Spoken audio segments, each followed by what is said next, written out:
लेने में तकलीफ और खांसी होने की सूरत में बिला ताखीर नजदीकी तिब्बी मरकज का रुख करें। कोविड मुतासरीन या इस वबा का मुकाबला करने में पेश रहने वालों का भरपूर ताउन करें।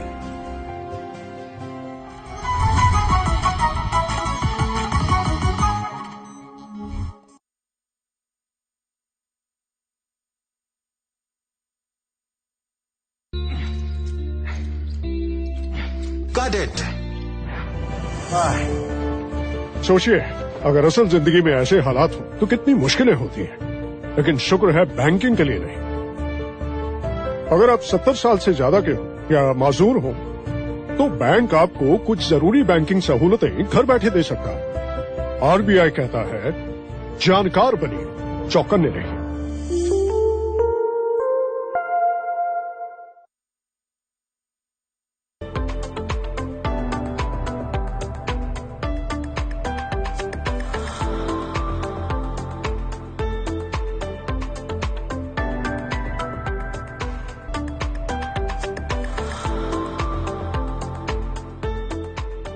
नमस्कार, आप देख रहे हैं देश में युवा और युवा उद्यमिता को बढ़ावा देने वाला हमारा खास शो स्टार्टअप चैंपियंस। इस शो के जरिए हमारी कोशिश है कि देश भर में फैले जो स्टार्टअप्स हैं उनको प्रेरणा दी जाए। हमारे जो आज के चैंपियंस हैं उनके जरिए संयुक्त राष्ट्र संघ की एक रिपोर्ट के मुताबिक अभी दुनिया भर में जो 50% आबादी है वो शहरों में रहती है। 2050 तक हम देखें तो भारत की भी आधी आबादी शहरों में रहने लगेगी। एक अनुमान के मुताबिक शहरों में जितनी समस्याएं बढ़ रही हैं उसकी वजह से जो समाधान है उसको लेकर के भी जो मांग है वो लगातार बढ़ती जा रही है। और क्या स्टार्टअप इंडिया के पास है इसका सोल्यूशन? क्योंकि अगर हम बात करें तो दिल्ली में चाहे वो वायु प्रदूषण की बात हो, मुंबई में चाहे वो पानी का जमना हो, या फिर बेंगलुरु में प्रदूषण हो झील की, या फिर आप गुड़गांव में, पास के गुड़गांव में आप देखें तो ट्रैफिक जाम की समस्या हो। समस्याएं जितनी ज्यादा है शहरों की, समाधान भी उतना ही इंपॉर्टेंट हो चला है। और स्टार्टअप चैंपियंस में आज हमारे साथ बहुत ही खास चैंपियंस जुड़ रहे हैं जिनको अर्बन डेवलपमेंट के क्षेत्र में नेशनल स्टार्टअप अवार्ड मिला है साल 2020 का। और मैं परिचय कराना चाहता हूं हमारे आज के जो स्टार्टअप चैंपियंस हैं। और हमारे जो पहले स्टार्टअप चैंपियन हैं उनका नाम है अंजन मुखर्जी। आप हैं वाटर एंड वाटर नेटवर्क्स, इस कैटेगरी में आपको ये अवार्ड मिला है।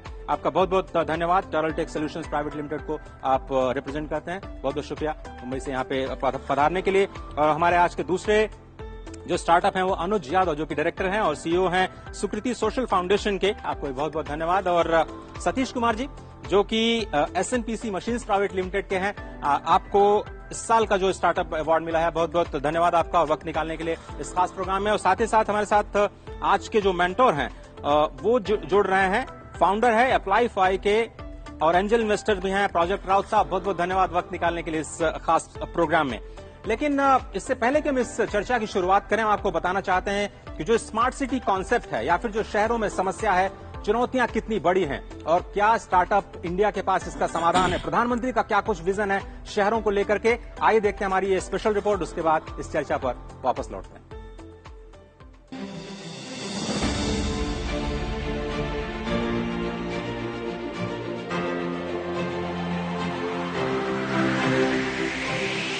संयुक्त राष्ट्र की एक नवीनतम रिपोर्ट के मुताबिक वर्तमान में विश्व की आधी आबादी शहरों में रहने लगी है और साल 2050 तक भारत की आधी आबादी महानगरों और शहरों में रहने लगेगी। फिलहाल भारत की 31% आबादी शहरों में रहती है। आजीविका के लिए गांव से शहरों के पलायन ने शहरों के बुनियादी ढांचे पर गहरा असर डाला है। लिहाजा शहरी इंफ्रा में बड़े पैमाने पर निवेश और समाधान वक्त की जरूरत बन चुके हैं। शहरों में जीवन स्तर को सुधारने की दिशा में तकनीक का इस्तेमाल कैसे किया जाए, इसके साथ ही शहरों में ईज ऑफ लिविंग को कैसे बढ़ावा दिया जाए, 21वीं सदी में शहरों के सामने चुनौतियों को कैसे अवसर के तौर पर लिया जाए। और ये समस्याएं न केवल बड़े शहरों तक ही सीमित हैं बल्कि टियर 2 और 3 सिटीज में भी संभावनाएं लगातार बढ़ती ही जा रही हैं। आत्मनिर्भर भारत के बड़े सेंटर आज देश के टियर 2, टियर 3 शहर बनाते जा रहे हैं। यही छोटे शहर आज आईटी बेस्ड टेक्नोलॉजीज की डिमांड और ग्रोथ के भी बड़े सेंटर बनते जा रहे हैं। देश के इन छोटे शहरों के युवा अद्भुत इनोवेटर्स के रूप में सामने आ रहे हैं। सरकार का फोकस भी इन छोटे शहरों में बेहतर इंफ्रास्ट्रक्चर के निर्माण पर, ताकि वहां रहने वाले देशवासियों के साथ साथ आप जैसे उद्यमियों को भी असुविधा ना हो। जितना अधिक आप इन छोटे शहरों कस्बों की ओर जाएंगे, उतना ही अधिक उनका विकास होगा। जाहिर तौर पर शहरों में बुनियादी ढांचे का संतुलित विकास ही एकमात्र उपाय नजर आता है। नेशनल इंफ्रा पाइपलाइन के तहत शहरी विकास पर अगले 5 सालों में 16,29,000 करोड़ रुपए खर्च किए जाने। बजट में वित्त मंत्री ने शहरों में स्वच्छ मिशन 2.0 की शुरुआत की। बजट का फोकस शहरों में स्वच्छ हवा, साफ पीने का पानी और वेस्ट वाटर ट्रीटमेंट पर, साथ ही शहरों में परिवहन व्यवस्था को सुधारने पर भी फोकस साफ दिखाई देता है। सार्वजनिक बस परिवहन के लिए बजट में 20,000 करोड़ रुपए का प्रावधान किया गया। 111 शहरों की ईज ऑफ लिविंग इंडेक्स में बेंगलुरु, अहमदाबाद और पुणे सबसे बेहतरीन शहर पाए गए।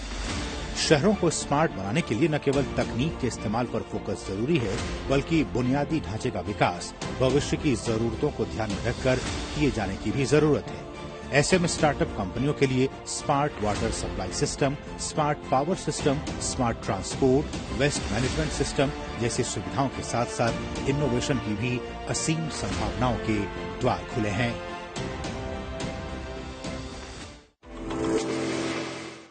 तो आपने देखी रिपोर्ट और हमारे जो मेंटर हैं प्रोजेक्ट राउत साहब, उनसे पहला कमेंट लेते हैं। प्रोजेक्ट जी, ये जो शहरों की समस्या है वो बहुत बड़ी है। जितने बड़े हमारे शहर हैं भारत के, समस्या भी उतनी बड़ी है। क्या आपको लगता है कि स्टार्टअप इकोसिस्टम उसका समाधान निकाल सकता है? समस्या जितनी बड़ी होती है उतनी एंटरप्रेन्योर के नजरिए से देखा जाए तो उतनी अपॉर्चुनिटी ज्यादा होती है।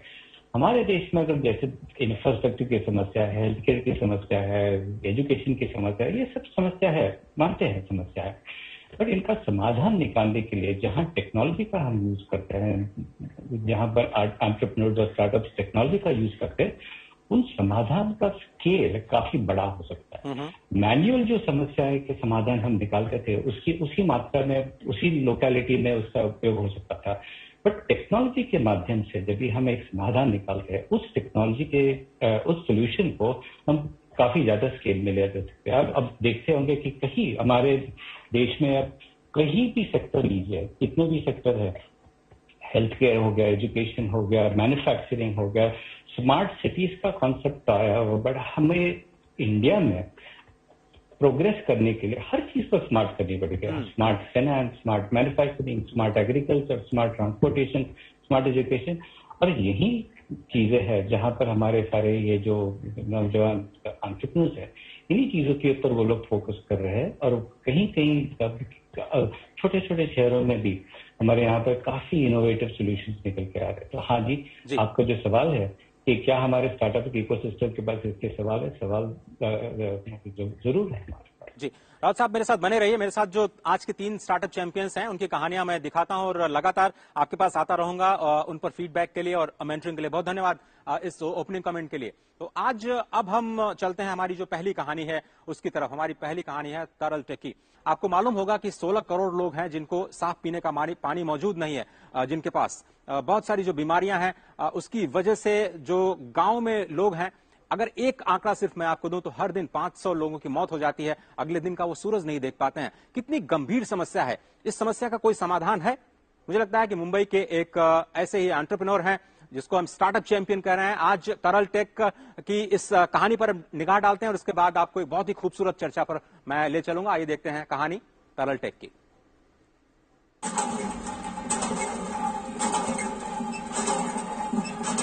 भारत के 6,50,000 गांवों के अल्प सेवित क्षेत्रों में वंचित लोग अपनी अधिकांश जरूरतों के लिए भूजल पर निर्भर हैं। लेकिन इस नुकसान की कल्पना करें जो पानी पीने के लिए उपयोग किया जाता है, यदि वही पानी दूषित हो तो। अंजन मुखर्जी मुंबई के उद्यमी ने इस पेयजल समस्या को हल करने की ठानी। उन्होंने तरल टेक रिएक्टर विकसित किया जो बोरवेल हैंडपंप पानी में रोगाणुओं को मारता है और इसे आसानी से किसी भी भारत 2 मॉडल हैंडपंप में लगाया जा सकता है। ये जो है इसके काफी सारे फायदे हैं। एक तो है ये कोई भी लगा सकता है, कोई भी गांव में जो फिटर है, प्लम्बर है, वो लगा सकता है। इसको 1 घंटे से भी कम टाइम लगता है लगाने में। इसमें कोई कंज्यूमेबल्स नहीं लगता, इसमें कोई इलेक्ट्रिसिटी नहीं लगता, कोई मेंटेनेंस नहीं लगता, और सबसे बड़ी बात है कि इसमें कोई बिहेवियरल चेंज की जरूरत ही नहीं है और कोई भी इसे ऑपरेट कर सकता है। अंजन का कहना है कि तरलटेक रिएक्टर एक फिट एंड फॉरगेट तकनीक है। कोई रखरखाव नहीं, किसी भी उपभोग्य सामग्रियों की जरूरत नहीं है। इसके उपयोग में किसी ईंधन या बिजली या किसी व्यवहार परिवर्तन की जरूरत नहीं है। लेकिन सभी स्टार्टअप्स की तरह उन्हें भी चुनौतियों का सामना करना पड़ा, ग्रामीणों को यह विश्वास दिलाने में कि यह उत्पाद काम करता है। तो मेरे लिए जो चैलेंज था इनिशियली वो है कि लोगों को विश्वास दिलाएं कि ये काम करता है, और वो तो लोग जब यूज कर रहे हैं तभी उनको पता चलता है, पर वो पहले जो पहले यूज करता है उसको कैसे पकड़ें, उसको कैसे बोलें कि हाँ ये काम करता है। बट लोग चारों तरफ फैले हुए हैं जिनको ये सब आइडियाज अच्छे लगते हैं, उनको नया नया चीज करना है और नई नई चीजें उनको ट्राई आउट करके लोगों का भला करना है, तो they give you opportunity. Madhya Pradesh, Bihar, Rajasthan, Maharashtra और ओडिशा सहित राज्यों के कई गांवों ने रिएक्टर को अपने हैंडपंपों में फिट कराया है। लाखों लोगों के स्वास्थ्य में सुधार हुआ है क्योंकि अब वह साफ पानी का उपयोग करते हैं। तरलटेक को केवल ग्रामीणों द्वारा ही नहीं बल्कि राष्ट्रीय और अंतर्राष्ट्रीय स्तर पर भी पहचान मिली है। जुलाई 2017 में इजराइल के तेल अवीव में संयुक्त इंडो इजरायली इनोवेशन प्रदर्शनी में भाग लेने वालों में तरलटेक सॉल्यूशंस स्टार्टअप्स में से एक था। अंजन ने वहां भारत के प्रधानमंत्री नरेंद्र मोदी और इजराइल के प्रधानमंत्री बेंजामिन नेतन्याहू को रिएक्टर के काम के बारे में समझाया। हमने देखा कि स्वाहिली और अफ्रीकांस लैंग्वेज जो अफ्रीका में सबसे ज्यादा बोली जाती है, उसमें माजी का मतलब है वाटर यानी पानी। तो ये तो दुगना बेनिफिट हो गया तरलटेक माजी का। तो हम लोग वहाँ भी सब जगह इसको ट्रेडमार्क के लिए अप्लाई कर दिया है, मिलता है कि नहीं देखते हैं, पर एटलीस्ट हमारी तरफ से पूरी कोशिश रहेगी कि ये आ जाए। तरलटेक सॉल्यूशंस जल जनित रोगों के उन्मूलन में एक महत्वपूर्ण सफलता है और भविष्य के लिए एक गेम चेंजर तकनीक है। विश्व भर में पानी एक कीमती संसाधन है, लेकिन गंदे पानी से पैदा होने वाली बीमारियां एक बड़ी चुनौती है। तरलटेक सॉल्यूशन गंदे पानी को साफ करता है, उसमें से कीटाणु निकाल के, ताकि गांव-गांव के लोगों की जीवन बेहतर हो सके, उनके स्वास्थ्य बेहतर हो सके, ताकि गांव-गांव खुशहाल हो सके। जो गांव में हैंडपंप होते हैं उनमें अक्सर हम देखते हैं कि गंदा पानी निकलना शुरू हो जाता है कुछ सालों के बाद, और इसी समस्या पर काम किया अंजन मुखर्जी ने, जो कि फाउंडर हैं तरलटेक के। हमारे साथ अंजन, बहुत बहुत धन्यवाद वक्त निकालने के लिए। कब आपको लगा कि इस सोल्यूशन पे काम करना चाहिए? आइडिया कैसे आया आपके दिमाग में? हम लोग इस टेक्नोलॉजी के ऊपर दूसरे विषय में काम कर रहे थे, जैसे एफ्लुएंट केमिकल रिएक्शंस, जो रियली इंडस्ट्री के लिए है। पर मुझे पता था कि हैंडपंप के इसमें भी लोग काम कर रहे हैं, पर जब मैं उनका सोल्यूशन देखा तो मुझे लगा कि ये तो काम नहीं करेगा गांव में। और जब मैं गांव में गया और देखा कि क्या हो रहा है उधर, तो मुझे लगा कि इस पे कुछ सोचना चाहिए। और जब सोचते सोचते ये चीज निकल गया। जब गांव की समस्या अजीब है, जो कि वहाँ अगर कंज्यूमेबल चाहिए होगा तो वहाँ मिलता नहीं है। बिल्कुल बिल्कुल। जहाँ मेंटेनेंस चाहिए होगा वहाँ लोग नहीं मिलते हैं। जहाँ बिहेवियरल चेंज चाहिए कि कोई भी यूज कर सके, तो वो भी एक समस्या हो जाती है कि लोगों को कैसे सिखाए। ठीक है, एनवायरमेंटली फ्रेंडली होना चाहिए। ये सब देखते हुए जब हमने ये निकाला सोल्यूशन, तो लगा ये चल पड़ेगा। लेकिन ये जो तकनीक है वो थोड़ा है क्या, मुझे समझाइए। उसको बायोमिमिक्री क्यों कहते हैं आप लोग? देखिए, जब मैंने पहले ये टेक्नोलॉजी देखा, वो एक स्नैपिंग श्रिम्प में देखा। अच्छा। तो स्नैपिंग श्रिम्प क्या करती है कि उसका जब प्रे उसके सामने आ जाती है, तो वो एक जेट ऑफ वाटर वो छोड़ती है at a very high velocity. अच्छा। और उससे क्या होता है कि बुलबुले पैदा हो जाते हैं, विच जिसको कैविटेशन वॉइड बोलते हैं। ये एक आसान सा फिजिक्स प्रिंसिपल है बर्नौली का। तो उसी प्रिंसिपल से हम लोग इस पे काम कर रहे थे। और ये जब प्रेशर जब रिकवर हो जाता है तो वो बुलबुले फट जाते हैं और शॉकवेव आ जाता है। तो वो शॉकवेव से ये उसके अगल बगल में जो कीटाणु हैं वो मर जाते हैं। तो ये हैंडपंप में जब हम हाथ से हैंडपंप चलाते हैं तो ये फिर ये कैसे मशीन कैसे काम करती है और कैसे कीटाणुओं को मारती है, कैसे साफ पानी मिलता है?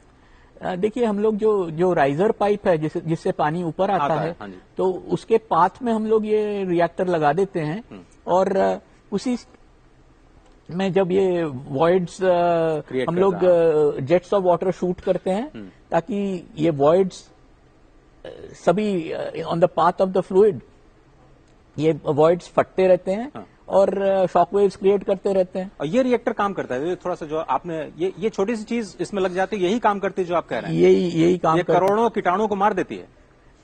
करोड़ों तो आप छोड़ दीजिए, आप कितने भी चाहिए है ये मार देती है। ठीक है, तो ये मेरे ख्याल से आपने इसमें कुछ इम्प्रूवमेंट भी किया है, तो वो क्या है और ये कोविड के दौरान आपने जो इम्प्रूवमेंट किया उसके बारे में थोड़ा सा बताएं।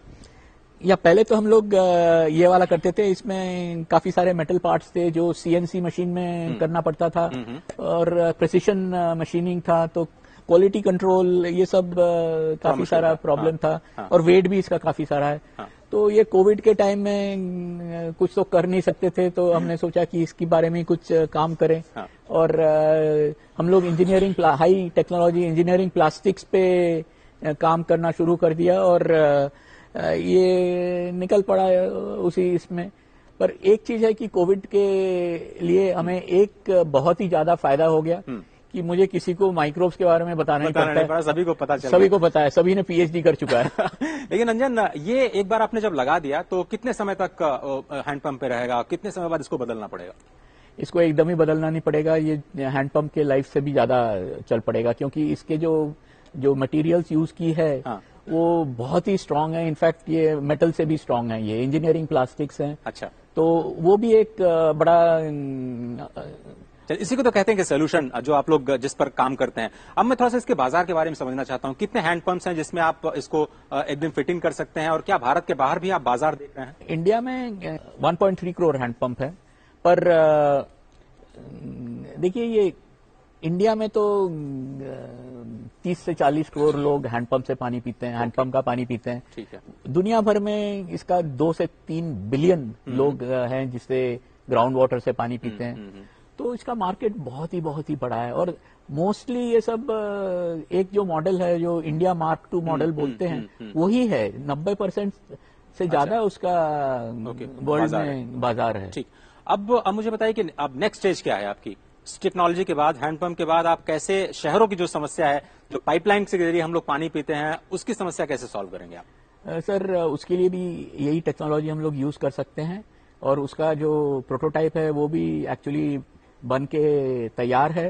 पर पहले मुझे ये करना था क्योंकि इससे कुछ जिनके पास कुछ भी नहीं है उनका फायदा होगा और वही हमने जो एंटरप्रेन्योरशिप जो की है वो पहले उनके लिए की है। ठीक है। और ये बहुत ही बड़ा प्रॉब्लम सॉल्व हो जाएगा अगर ये चल पड़ा तो। एक छोटा सा रिएक्शन ले लेते हैं तरल टेक पर। हमारे जो आज के मेंटोर है राउत साहब, एक बार फिर से आपकी बारी आ गई है। ये जो तरल टेक है, गांव में हैंडपंप में साफ पानी की जो समस्या है वो सॉल्व कर रहे हैं। सोशल इनोवेशन काफी इंपॉर्टेंट है, आप लोगों की लिहाज से कितना इंपॉर्टेंट है, एज एन इन्वेस्टर कितना इंपॉर्टेंट है ये सोशल इनोवेशन?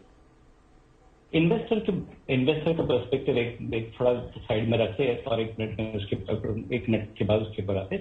इन्होंने जो सोल्यूशन निकाला है इतना सुंदर सोल्यूशन है, इतना बड़ा प्रॉब्लम है और उन्होंने इतना सरल सा सोल्यूशन इसके लिए टेक्नोलॉजी बेस्ड सोल्यूशन निकाला हुआ है। और जैसे अंजन साहब बता रहे थे, उन्होंने वो इंडियन कंडीशंस के लिए अडेप्ट करके बनाया हुआ है ताकि जो अपनी कंडीशन है वहां पर मतलब low cost, low value, low maintenance, ये जितनी भी सारी चीजें इसमें होनी चाहिए उन्होंने साफ सुथरी उसके अंदर रखी हुई है। मार्केट भी इसका काफी बड़ा है बिकॉज जैसे वो बता रहे थे कम से कम 30 से 40% लोग दुनिया भर में है जो हैंडपंप या ग्राउंड वाटर कर लेते हैं, उनके लिए ये सोल्यूशन जरूरी होगा।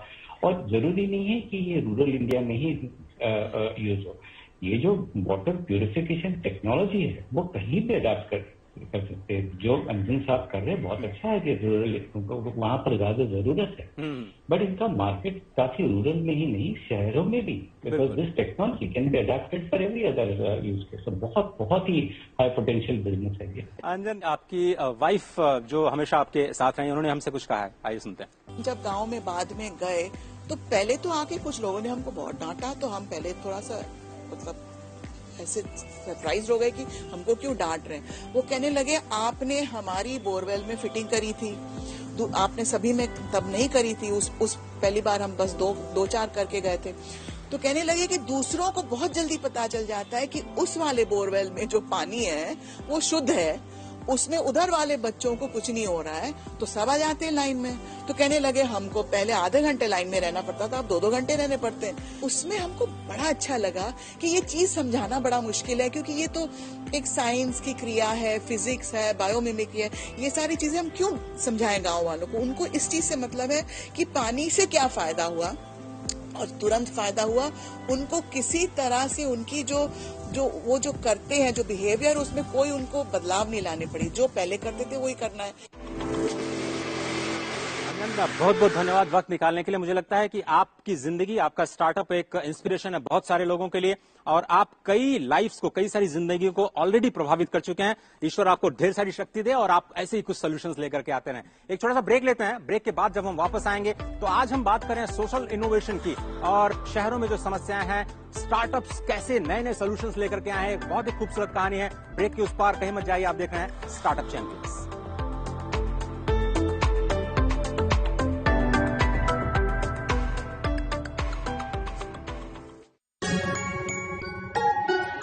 मम्मी की छुट्टी, डैडी की चिड़िया, पल में जो भर दे खुशियों से दुनिया, खट्टी मीठी बातें, मस्ती मुलाकातें, दिल में बसी सबके इस घर की बेटियां, हर घर के हर दिल में बसा अमूल ताजा, हमेशा फ्रेश, इस घर की बेटियां।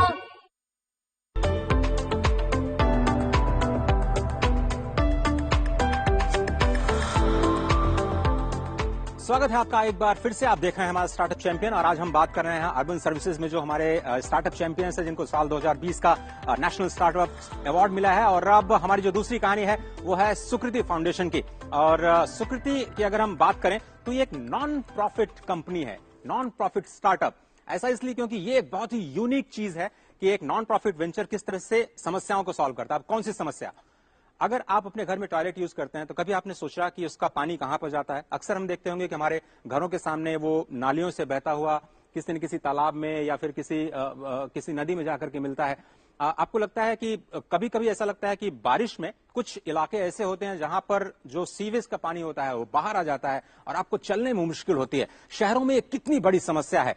क्या हम इस समस्या का कोई समाधान निकाल सकते हैं? सुकृति फाउंडेशन में कोशिश जरूर की है शुरुआत करने की इस समस्या का समाधान के लिए, जिससे कि पानी की बचत हो पाए और एनवायरमेंट की भी बचत हो पाए। आइए देखते हैं कहानी सुकृति फाउंडेशन की।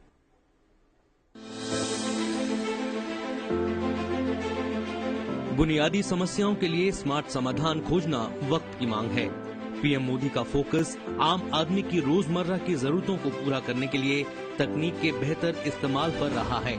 मिलिए इको मित्र से, एक क्रांतिकारी सोच जो न केवल स्वच्छता बनाए रखने में सहायक है बल्कि इसके लिए अत्याधुनिक तकनीक का इस्तेमाल किया जाता है। गुरुग्राम स्थित स्टार्टअप सुकृति, जिसने अपने नाम के मुताबिक एक आम आदमी की आवश्यकता को ध्यान में रखते हुए स्मार्ट शौचालय का निर्माण किया। ये सेक्टर बहुत लंबे अंतराल से अनटच था। किसी तरीके की इंजीनियरिंग, किसी तरीके का इनोवेशन जो एक्सपेक्टेड था वो साइंस में या उस तरीके से कॉरपोरेट्स में पेनिट्रेट नहीं हुआ था। तो एक डायर नीड थी to resolve this, to solve this equation. Eco मित्र शहरों में स्मार्ट टॉयलेट्स के पूरे इकोसिस्टम को एक साथ लेकर काम करता है। स्वचालित हाइजीन मेंटेन करने से लेकर स्मार्ट वाटर ट्रीटमेंट सिस्टम तक, इको फ्रेंडली डिजाइन, पानी की बचत करने वाली तकनीक और टॉयलेट्स के रखरखाव पर नजर रखने वाला एक सेंट्रल सिस्टम, यानी वो सब कुछ जो वाकई पब्लिक टॉयलेट सिस्टम को स्मार्ट बनाता है। ये टॉयलेट का जो बिफोर ट्रीटमेंट वेस्ट है वाटर, उसका है। इसमें काफी स्मेल है, कलर आप लोग देख ही रहे हैं, येलोइश है, और पार्टिकल्स, सस्पेंडेड पार्टिकल्स भी इसके अंदर काफी होते हैं। जब फिर हमारे प्रोसेस से इसको निकालते हैं हम अपने प्रोसेस से, तो फाइनल आउटलेट जो होता है डिस्चार्ज ट्रीटमेंट के बाद ये कलरलेस हो जाता है। एक एनजीओ के तौर पर शुरू किया गया स्टार्टअप सुकृति का स्मार्ट टॉयलेट सॉल्यूशन इको मित्र वास्तव में प्रकृति का दोस्त है। जिसके जरिए हर साल 75 लाख लीटर साफ पानी को बर्बाद होने से बचाया जा सकता है, जबकि इसमें सोलर ऊर्जा के उपयोग से स्वचालित कार्य प्रणाली के जरिए हर साल 40,000 यूनिट बिजली की बचत होती है। जल संकट की दिक्कत या पानी के संकट की दिक्कत सभी महसूस कर रहे हैं और स्वच्छ पानी उपलब्ध कराने के सिर्फ 2 तरीके हैं, या तो उसका संरक्षण किया जाए या तो उसका पुनः उपयोग किया जाए। यह स्टार्टअप पानी को पुनः उपयोग करने में मदद करता है। भारत में लाखों शौचालयों का निर्माण होता है, जबकि सबसे बड़ी चुनौती देश के अधिकतर हिस्सों में कचरा प्रबंधन प्रणाली को लेकर आती है, लेकिन सुकृति के पास इस समस्या का समाधान भी है। हमारा जो आपने सैंपल भी देखा, जो एफ्लुएंट आता है, हमारा टारगेट जो बीओडी है उसको safe to discharge, surface discharge कर सकते हैं। अंडरग्राउंड डिस्चार्ज के लिए भी हम फिल्ट्रेशन के थ्रू परकोलेट करा सकते हैं, हॉर्टिकल्चर के लिए भी यूज करते हैं। और जो हमारा 40-50% रिसाइकलिंग का कॉन्सेप्ट है, जो हम टॉयलेट में जो नॉन टच स्किन में जो पर्पज में यूज होता है पानी, सिस्टर्न में, फ्लशिंग में, वो पानी वो ही हम रिसाइकिल करते हैं। आईआईटी रुड़की से पास आउट 3 दोस्तों आदित्य तोमर, अनुज यादव और अनिरुद्ध यादव ने एक साथ मिलकर साल 2016 में सुकृति की शुरुआत की और 5 साल की यात्रा के दौरान इस स्टार्टअप ने अपना एक अलग मकाम बनाया। फिलहाल इको मित्र ने देश के अलग अलग हिस्सों में 30 जगह स्मार्ट शौचालयों का निर्माण किया है, जिसमें गुरुग्राम में 15, फरीदाबाद 3, जयपुर 2, नोएडा 3, हापुड़ 2, पानीपत 2, करनाल में 2 और यमुनानगर में 1 स्मार्ट शौचालय है। आने वाले कुछ महीनों में इस स्टार्टअप की देश के अन्य भागों में 30 और स्मार्ट शौचालय स्थापित करने की योजना है।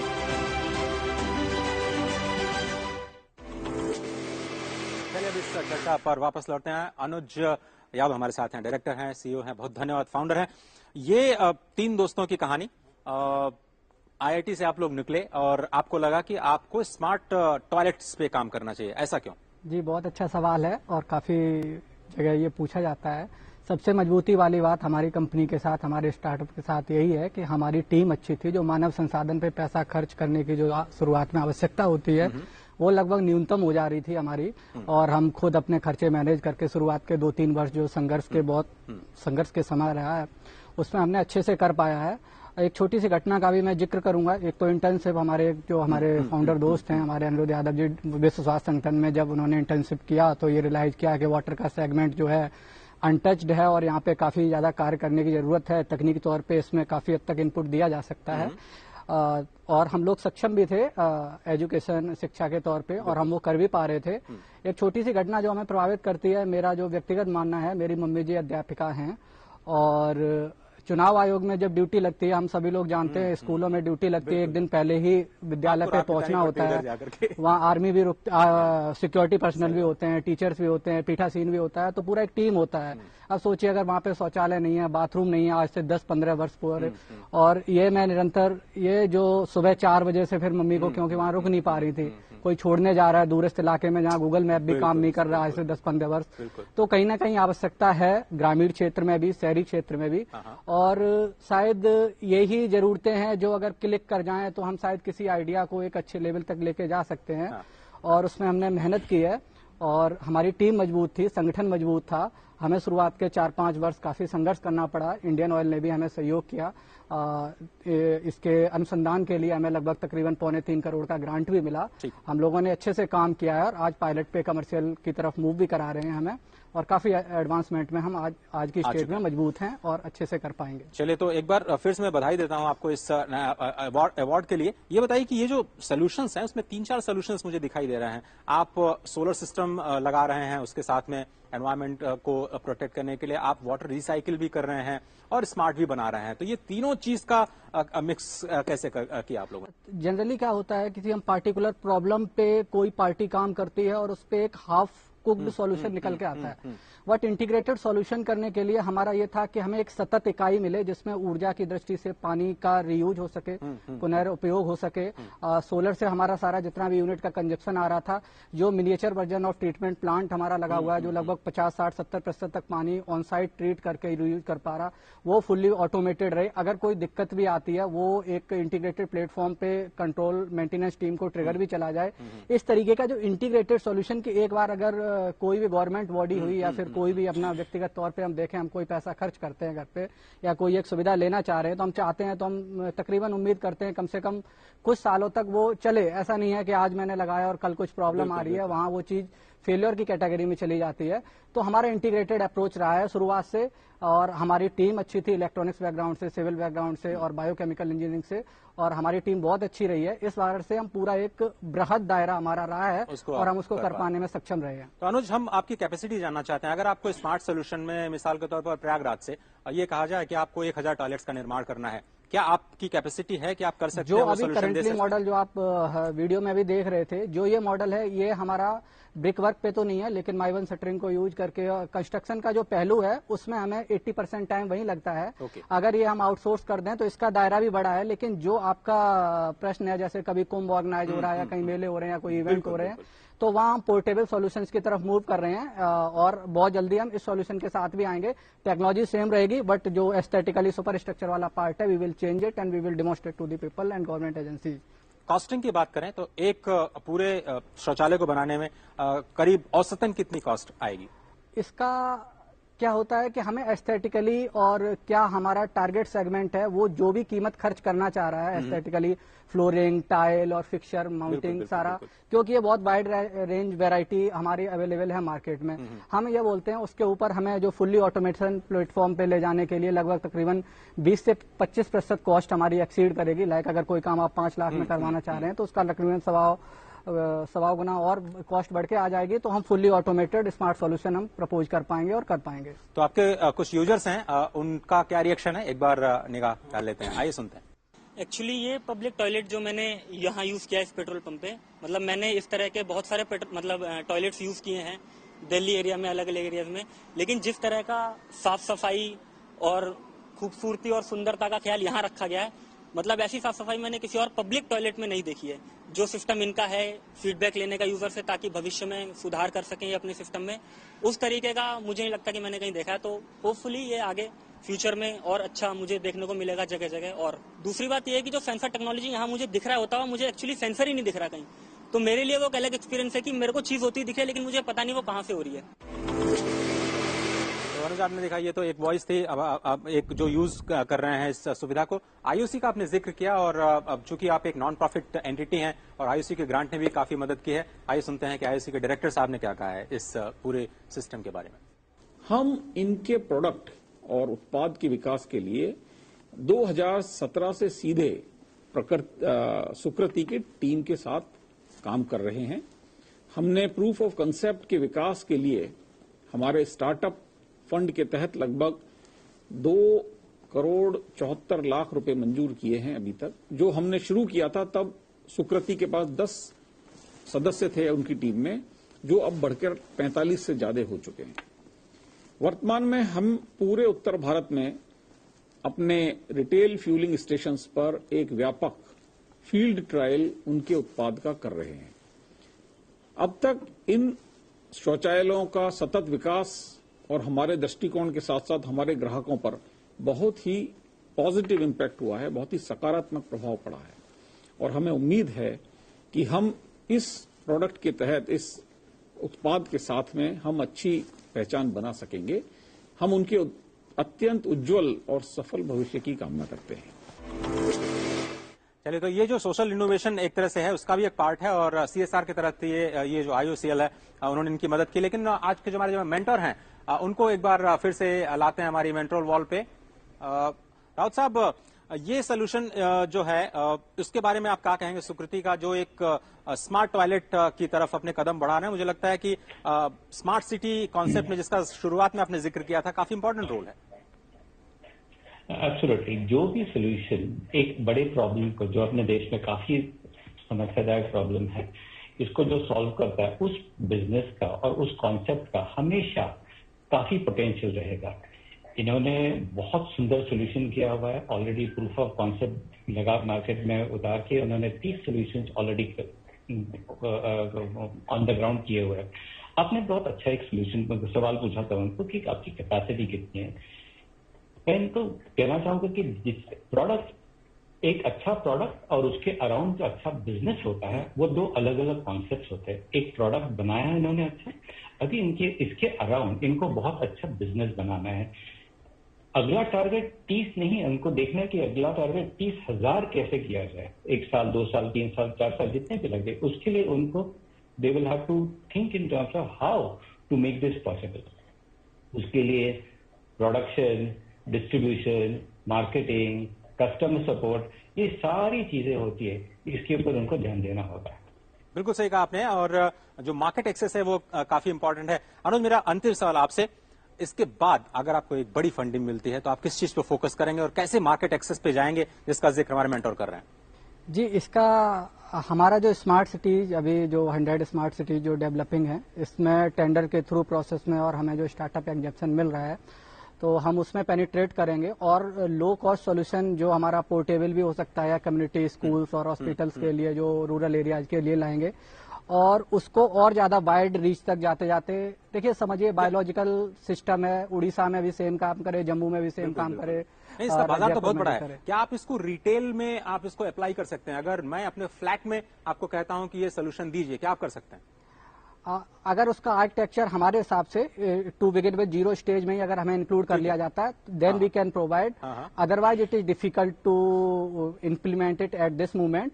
और अभी हमारा मेन जो फोकस है अगले कुछ सालों तक, 2-4 सालों तक मैं बोलूंगा, तो पब्लिक टॉयलेट्स और गवर्नमेंट के लिए, या जो जनरल कम्युनिटी जो रहती है ओपन टू, जहां पे मेंटेन नहीं हो पा रहा, घर के टॉयलेट तो सब लोग स्वेच्छा से कर लेते हैं, तो हमारा एक बड़ा दायरा है ये। तो जैसे पिछले चर्चा में भी निकल के आया कि नारी सम्मान की जहां बात होती है, जहां जाति प्रथा उन्मूलन की बात होती है, गंदगी को मैनेज करना, कचड़े को मैनेज करना, तो हमारा टेक्नोलॉजी सीधा सा है, टेक्नोलॉजी पेनिट्रेट करा रहे हैं, और हम पब्लिक टॉयलेट्स में जहां लोग जनरली हाथ डालने से हिचकिचाते हैं, वहां सुकृति ने हाथ डाले हैं और हम उसको काफी हद तक मैनेज करके दिखाएंगे। ये बहुत ही आप लोगों का एक साहसिक कदम है जिसको कहा जाए कि आपने सोल्यूशन के कदम बढ़ाए हैं, लेकिन मैं चाहूंगा कि अगर ये रिटेल में पहुंचे और अगर फ्लैट्स की और कॉलोनीज की समस्या अगर सॉल्व हो जाए, मुझे लगता है कि ये शहरों की एक बहुत बड़ी समस्या है, उसको सॉल्व करें। मुझे उम्मीद है कि आप लोग करेंगे। बहुत बहुत धन्यवाद। उम्मीद करता हूं जल्दी। बहुत बहुत धन्यवाद अनुज, वक्त निकालने के लिए। थोड़ा सा मैं ब्रेक लेता हूं। ब्रेक के उस पार एक और ही बहुत ही इंस्पायरिंग कहानी गांव से निकले हुए एक ऐसे स्टार्टअप की जिसने उनकी जिंदगी के साथ साथ कई सारे लोगों की जिंदगियां बदल दी हैं।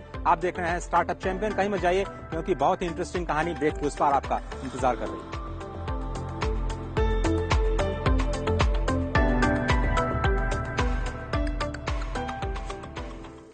जल्दी करो यार, प्लीज जल्दी। दूसरा कोई मैच है क्या? ऐसा ही कुछ है यार, बैंक जाना है दादाजी को लेके। हाँ यार, उम्र होने पर कभी कभी मदद तो लगती है, पर बैंकिंग में नहीं। वैसे भी आरबीआई कहता है सीनियर सिटीजन सबसे पहले। अगर आप 70 साल से ऊपर हैं और आप बैंक नहीं जा सकते, तो बैंक आएगा आपके पास जरूरी खिदमात लेकर, वो भी वाजिबी शर्हों पर। सीनियर सबसे पहले। आरबीआई कहता है जानकार बनिए, चौकन्ने रहिए।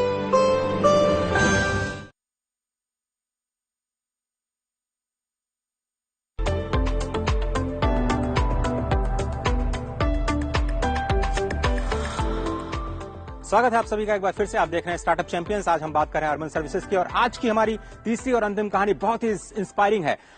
इंस्पायरिंग इसलिए मैं कह रहा हूं क्योंकि एक परंपरागत जो कारोबार है उसको आप ऑटोमेशन में कैसे डालते हैं, उसका एक बहुत ही जबरदस्त उदाहरण है एसएनपीसी।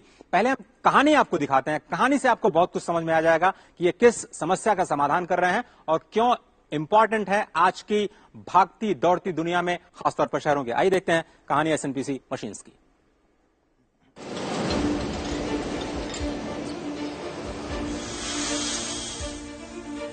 फिरोजपुर बांगर, दिल्ली हरियाणा बॉर्डर पर इस फैक्ट्री में ऐसी ऑटोमेटेड मशीनें बनाई जा रही हैं जिनसे तैयार कंप्रेस्ड ब्रिक्स बाहर निकलती है। और यह तकनीक इजाद की है पारिवारिक मजबूरियों की वजह से ईंट भट्टों में हाथ तपा चुके सतीश चिकारा ने।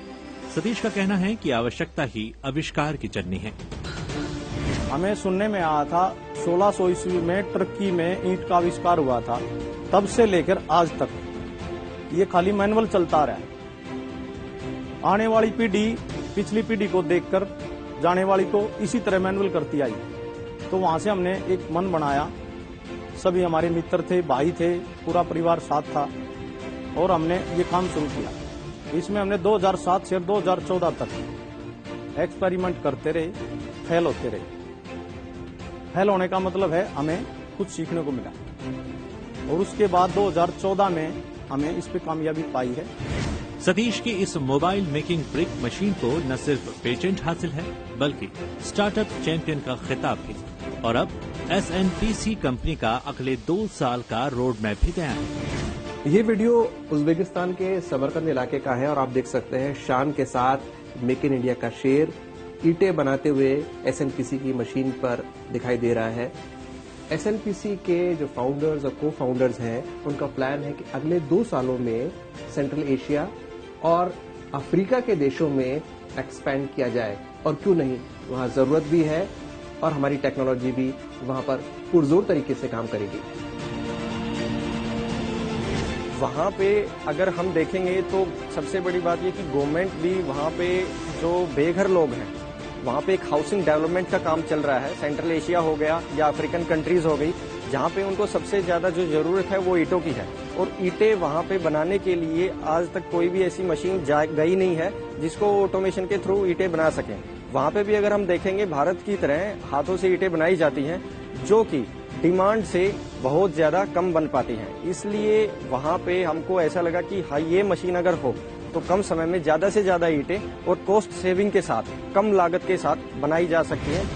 पाकिस्तान से लेकर उज्बेकिस्तान तक और अब सुदूर अफ्रीका से अपनी मशीनों का जलवा बिखेर रही SNPC कंपनी की मशीनें make in India for the world का बेमिसाल नमूना पेश कर रही हैं। इतना ही नहीं, ये कंपनी ITI के जरिए युवाओं को रोजगार भी मुहैया करा रही है। जो पूरा ऑल ओवर हम यहाँ पर काम देखते हैं टू हायरिंग ह्यूमन रिसोर्स, उनको हायर करना, उनको यहाँ पर पूरी प्रॉपर ट्रेनिंग देना, जिसमें हमारी मदद करती है ITI apprenticeship cell nearby ITI जो है खरकोदा सोनीपत। उनको ITI के बच्चों को हायर करके पूरी ट्रेनिंग देकर उन्हें डिप्लॉय करना मशीन पर, ताकि उनको रोजगार मिले और उनके रोजगार से और वो काम करें और उनसे हमारी मशीन प्रोड्यूस रन कर सके और अच्छा प्रोडक्शन कर सके और हमारा देश डेवलप हो सके। 6 देशों में अपना लोहा मनवा चुके चिकारा बंधुओं ने बाजार में अपनी मशीनों के 5 मॉडल उपलब्ध कराए हैं। इनकी मशीनों से 1 घंटे में मॉडल के मुताबिक 6 से 12,000 तक ईंटें बनती हैं। अपनी कॉस्ट इफेक्टिव और पेटेंट टेक्नोलॉजी के बल पर ये कंपनी देशों में अपनी साख कायम रखने के लिए 3 महीने तक ऑपरेटर उपलब्ध कराती है जो अलग अलग देशों में मैन पावर को ट्रेन करते हैं। देखिए, आपने ये जबरदस्त कहानी और एक मशीन ऐसी बनाई गई जो कि एक प्रॉब्लम को सॉल्व करती है। लेकिन हमारे साथ हैं सतीश कुमार जी, जिन्होंने मशीन बनाई।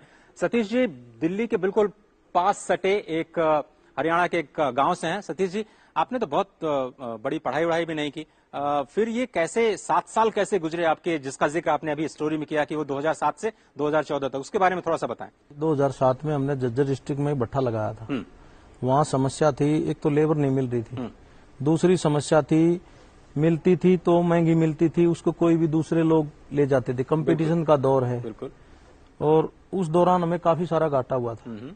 उसके बावजूद हमें ये एक मन में ठानी थी कि भी हमें एक ऐसी मशीन की जरूरत है।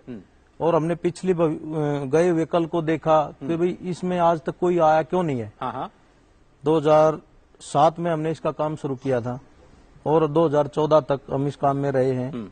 फेलियर भी काफी हुए हैं। 7 साल ये किया हमने, मशीन बनाई, ठीक है, हमारी फसल बिकी, अगली मशीन बनाई, हमारी फसल बिकी, अगली मशीन बनाई। कुछ ट्रांसपोर्टेशन का काम था। हम कई भाई हैं, दोस्त भी साथ हैं। बस हमारा साथ एक त्रित रहा, घर वाले साथ रहे। हम इस काम में सफलता 10%, 50%, 80%, 100% तो नहीं कह सकते क्योंकि ड्राइविंग में और मशीनरी में 100% कोई नहीं हो सकता। लेकिन हमें काफी हद तक सफलता मिली है और इस सफलता में काफी सारा योगदान अपने मित्रों का भी रहा है। आपने सही कहा, लेकिन अक्सर ये कहा जाता है कि मशीन वही बना सकते हैं जिन्होंने इंजीनियरिंग की हो, पढ़ाई लिखाई की हो। मुझे बताया गया है कि आपकी जो एक तरह से जो शिक्षा है वो केवल 8वीं तक रही, तो ये मशीन आपने कैसे बनाई और ईंट बनाने की मशीन ये कैसे सोचा आपने? इस फील्ड में मेरे को जब मैं 2007 से पहले भी एक मानव जीवन में मकान बनाने का मौका 3 बार आता होगा 90 साल की उम्र में, ठीक है। और उस दौरान हम कैलकुलेशन लगाते हैं, भाई 4 कमरे हैं, हम 6 भाई हो गए, तोड़ के ये कर दें, वो कर दें, चेंजिंग कर दें, और उस मकान को तोड़ते हैं तो निकलता कुछ नहीं, ठीक है, क्योंकि ईंट की स्ट्रेंथ और लाइफ है, लेकिन उतनी नहीं है कि हम उसको 3 बार या 2 बार यूज कर सकें। बिल्कुल। और उसको यूज करने के लिए जब हमने मकान भी तोड़ा तो हमें सीखने को मिला, कैलकुलेशन फेल होती चली गई। आज की बात नहीं है ये, काफी चीजें तो मैं बोल चुका हूँ क्योंकि इस दौर से गुजरा हूँ जी। और वो 6-7 साल वाली बात अब आती है, बीच में काम रुक जाता था। प्रॉब्लमें एक नहीं थी, बिल्कुल बिल्कुल, काफी सारी प्रॉब्लमें थी, क्योंकि मेरी पढ़ाई में ही शुरुआत में 8वीं तक पहुंचने में प्रॉब्लम थी, तो आगे क्या होगा। तो ये ईंट आपकी, आप कह रहे हैं कि थोड़ा स्पेशल है, बाकी ईंट से अलग है, कैसे? देखो जी, हमारे 3 मेन मुद्दे हैं। ईंट की कॉस्ट को कम लेके आना, उसकी स्ट्रेंथ को बढ़ाना, और एक सरकार की समस्या है फ्लाई ऐश, जो कि कोल की राख होती है। ठीक है, वो एक बहुत बड़ी समस्या है। पहले उसी की बताता हूं मैं। फ्लाई ऐश को हाथ से कोई मिक्स करने वाला नहीं है, क्योंकि वो इतना हल्का पदार्थ है, पाउडर है, उसमें अगर हम पानी भी डालेंगे तो उठ के आगे भाग जाएगा। बिल्कुल, हाँ। तो कोई मिक्स नहीं कर सकता। सरकार उसको बार बार ये लेके आती है, भाई फ्लाई ऐश मिक्स करो और इसको खत्म करो। ठीक है, लेकिन फ्लाई ऐश बहुत ज्यादा नहीं है, हाँ। क्योंकि जितनी डिमांड ईंट की है उसमें अगर हम 5% या 2% भी लागू कर देंगे और उसको लागू करने के बाद यूज करेंगे तो 6 महीने का मटेरियल भी नहीं है सरकार के पास। ठीक है, पहली समस्या तो हमें ये दूर करनी थी कि फ्लाई ऐश मिक्स कैसे की जाए। इसमें मिक्सिंग बहुत अच्छी हो जाती है। और फ्लाई ऐश एक ऐसा बॉन्डिंग पदार्थ नहीं है जो कि वो उसको चिपकाएगा, क्योंकि वो तो उसकी स्ट्रेंथ को घटाएगा। तो घटाएगा तो स्ट्रेंथ भी ज्यादा चाहिए। तो हमें इसमें स्ट्रेंथ को बढ़ाने के लिए इसमें मिक्सिंग जो अच्छे से पेस्ट बनाती है, उसको करना, ये सोल्यूशन निकल के आया सामने। कई बार ट्राई किया, कोई इसका इफेक्ट भी कोई खास नहीं मिला कहीं भी। दूसरी चीज है पानी की। एक ईंट बनाने में 4 किलो की ईंट होती है, तो उसको सूखने के बाद वो 3 किलो की रह जाती है। ठीक है, उसमें 1 लीटर पानी करीब लगा। हमारी मशीन द्वारा जो मिट्टी इसमें डाली जाती है उसमें पानी की मात्रा 600 ml लगती है। हमने 300-400 ml पानी भी बचा पर ईंट के साथ। 1 लाख पर डे हम अगर ईंट बनाते हैं तो आप कैलकुलेशन लगा सकते कितना पानी बचाया है। दूसरी बात, तीसरी बात, मानव जीवन में सब लोग बराबर नहीं होते कि भाई हम बड़ी बड़ी बिल्डिंगें बनाएंगे, कंक्रीट और स्टील डालेंगे, क्योंकि हमने 3 मंजिला मकान भी बनाना है। तो उसकी स्ट्रेंथ हमने सिग्मा कंपनी से टेस्ट करवाई थी, 3 तरह की ईंटें उठाई थी और उसमें हमारी मशीन की द्वारा बनाई गई ईंट की स्ट्रेंथ 3 गुना ज्यादा थी। क्या बात है। तो हमारे जो मेंटोर हैं निवेदा, एक बार उनको जोड़ लेते हैं। निवेदा, आप तो खुद अर्बन सेक्टर में काम कर रही हैं, वहां की समस्याओं से परिचित हो, आपने तीनों कहानियों को सुना है। क्या कुछ है आपका रिएक्शन, आप अगर हमें दे पाएं? आई थिंक एक ही वर्ड है, इंस्पायरिंग। एंड आज जो भी जन देख रहे होंगे ये 3 स्टोरीज को, उनको ये पता चलेगा कि नथिंग इज इम्पॉसिबल। और उनको ये भी पता चलेगा कि जब आप कल बाहर निकलोगे और एक प्रॉब्लम देख रहे हो तो आपको सबको ब्लेम करने की जरूरत नहीं है, बट खुद भी सोल्यूशन निकाल सकते हैं। तो आई थिंक वो है underlying meaning between all the 3 stories जो मुझे निकल के आया है। एंड एक स्टोरी एक से बढ़ के बेटर थी। Apart from that I would also like to say कि आजकल के जो availability of funds, availability of opportunities है वो बहुत बढ़ गई है। पहले जैसे नहीं है, इसीलिए हम जैसे एंटरप्रेन्योर्स बाहर आके जब हम एक नया इनोवेशन करते हैं, लोग उसको ले रहे हैं एंड अडॉप्ट कर रहे हैं। तो जो स्टूडेंट्स बैठे हैं, जो नए बडिंग एंटरप्रेन्योर्स है, उनको ये पता होना चाहिए कि क्वालिफिकेशन, एज, वो सब अभी क्राइटेरिया नहीं है। जैसे आपने सर को सही में पूछा था है ना कि इंजीनियरिंग नहीं किया फिर कैसे आपने मशीन बना लिया, वो बिल्कुल क्राइटेरिया नहीं है, क्योंकि कॉमन सेंस है, लगन है, विजन है, मिशन है, वो ज्यादा इंपॉर्टेंट है। तो वो है तो आप कोई भी बिजनेस कर सकते हैं। ये तीनों स्टोरीज ने वही समझाया है। तो निवेदा, चलते चलते, हाँ, मुझे मालूम है आपके पास समय कम है, ट्रैशकॉन कहाँ पे खड़ा है, भविष्य क्या नजर आता है और क्या सोल्यूशन आप दे सकती हैं फ्यूचर में, क्या हमें आप बता सकती हैं? तो हम लोगों ने थोड़ा we have made revenues of few crores now, और हमने रेज भी किया है फंडिंग सीरीज ए का $2.5 million and we are raising another round of $8 million।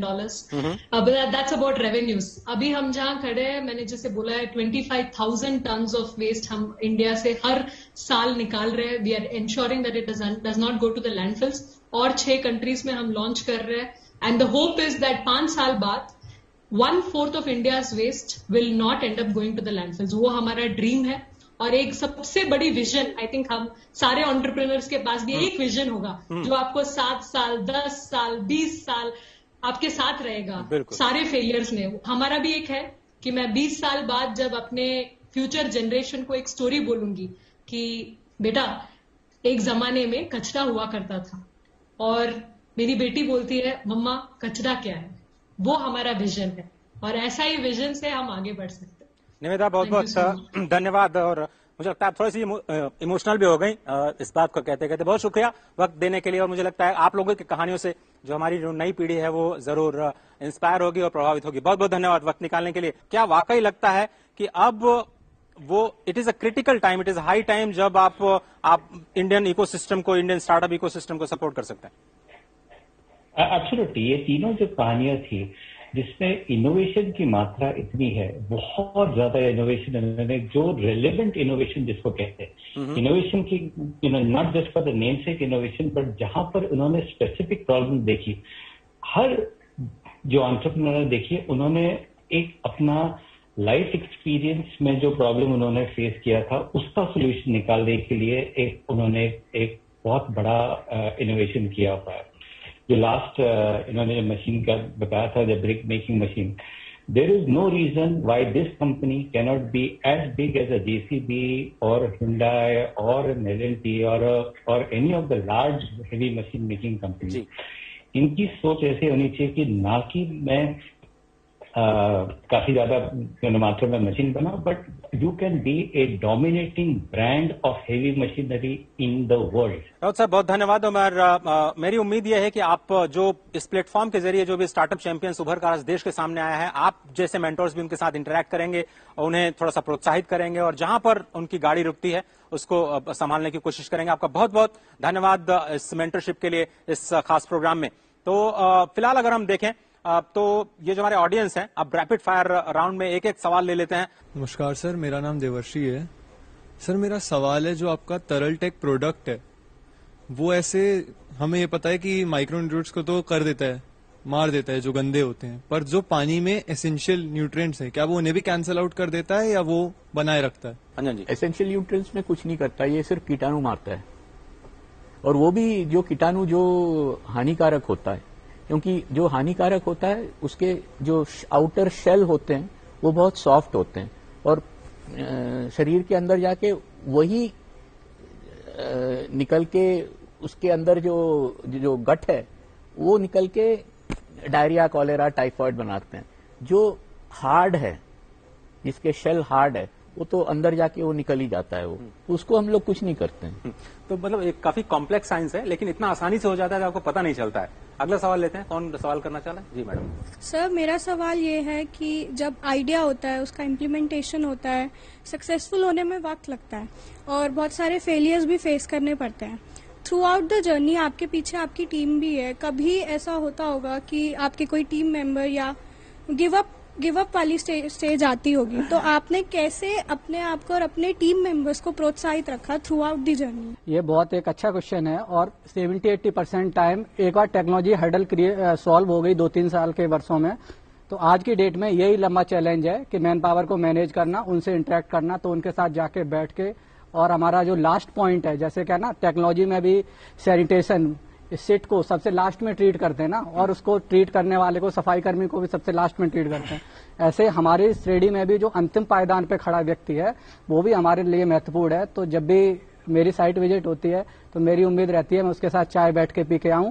वो मेरे एक बार चाय साथ बैठ के पीने से वो लगभग 2 साल तक कंपनी के अलावा कहीं नहीं जाएगा। सतीश जी, थोड़ा सा आपके सफर को और भी थोड़ा सा आगे बढ़ाते हैं। ये अब मुझे बताइए कि अब आपने भारत में ये मशीन बना ली है, मेरे ख्याल से कई जगह आप काम करना भी शुरू कर दिए हैं, अब आप भारत के बाहर भी जाने की फिराक में है, कुछ आपने काम वहां भी शुरू किया है?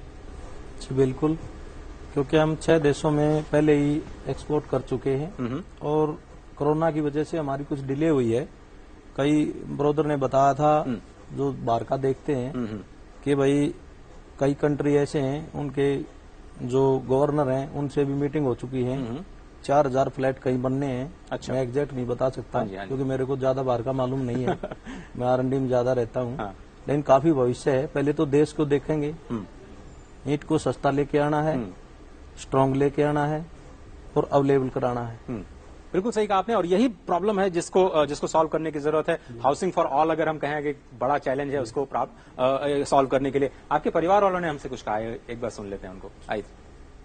मेहनती हैं ये, विल पावर भी अच्छी है, कामयाब होंगे, लेकिन इतना नहीं पता इतने जल्दी इतने आगे पहुंच जाएंगे। नाम कमाएं, परिवार को भी ऊंचा उठाएं। मतलब हमारी तो भी इस उम्र में हार्दिक इच्छा है कि परिवार का नाम ऊपर बढ़ाएंगे। मेरे पति बहुत मेहनत करते हैं और मेरा पूरा सहयोग है, और इनकी मशीनें विदेशों में जाती हैं, मुझे बहुत अच्छा लगता है और हम सब इनके साथ हैं। They are working very hard, I supported them fully and I am very proud of them. तकरीबन 35 साल से हम साथ में जुड़े हुए हैं। जब से मशीन बनाने की शुरुआत हुई तब भी हम साथ थे, पीछे भी हम साथ ही रहे हैं। और इनसे प्रभावित होने का कारण यही है कि हार्ड वर्किंग है, काफी एक डेडिकेटेड है अपने काम के लिए, जो ठान लिया वो करके रहते हैं। और आगे जो सपना ये है जी, जो मोदी जी का सपना है कि सबका अपना घर हो, तो हम उसके एक छोटे से उनको जुड़ के उनके साथ में, और हम काफी गर्व महसूस करते हैं। स्टार्टअप चैंपियंस के जरिए हम न सिर्फ देश के स्टार्टअप इकोसिस्टम तक पहुंचना चाहते हैं, बल्कि उन लाखों करोड़ों युवाओं तक भी पहुंचना चाहते हैं जो अपने मन में कुछ कर गुजरने का जज्बा रखते हैं। आइए देखते हैं स्टार्टअप चैंपियन का इम्पैक्ट जमीन पर क्या कुछ हो रहा है। नमस्कार, मेरा नाम है राहुल त्यागी और मैं हूं को फाउंडर सेफ सिक्योरिटी कंपनी का। स्टार्टअप चैंपियंस के एपिसोड के बाद हमें भारत से बहुत ही ज्यादा प्यार और बहुत ही लोगों का इंटरेस्ट मिला है हमारे एप्लीकेशन के प्रति, जिसका नाम है सेफ मी। तो बहुत सारे ऐसी जगहों से हमें मेल्स आए हैं, लोगों ने रीच किया है जहां पे शायद हमारे लिए पहुंचना बहुत ही मुश्किल था। तो मैं दूरदर्शन का बहुत ही आभारी हूं कि उन्होंने हमारे इस एप्लीकेशन को पहुंचाने, एक ऐसी जगहों पे पहुंचाने में हमारी हेल्प की जो शायद हमारे लिए पहुंचना मुश्किल होता। सतीश जी, आपको बहुत बहुत धन्यवाद वक्त निकालने के लिए, इस खास प्रोग्राम में आने के लिए। और मुझे उम्मीद है कि जो मेक इन इंडिया ये मशीन है वो पूरे वर्ल्ड में छा जाएगी और भारत की जो प्रॉब्लम उसको तो सॉल्व करेगी। अनुज यादव, बहुत बहुत धन्यवाद, और आप इस तरह का सोशल इनोवेशन और भी करते रहें और ज्यादा से ज्यादा लोगों तक पहुंचे। अंजन मुखर्जी, बहुत बहुत धन्यवाद। इतने सारी मुश्किलों के बावजूद आपने दुनिया को दिखाया कि उम्र कोई मतलब नहीं रखती है, बस आपके अंदर एक जज्बा होना चाहिए। आप सभी ऑडियंस का भी बहुत बहुत धन्यवाद इस खास प्रोग्राम में वक्त निकालने के लिए। तो फिलहाल आज के इस कार्यक्रम में सिर्फ इतना ही, लेकिन अगर आप हमारे किसी स्टार्टअप चैंपियन के साथ जुड़ना चाहते हैं तो startup.india@gov.in पर आपको हमें लिख सकते हैं और इस प्रोग्राम के बारे में फीडबैक भी दे सकते हैं। तो फिलहाल आज के इस कार्यक्रम में सिर्फ इतना ही। मुझे और मेरी पूरी टीम को दीजिए इजाजत। नमस्कार।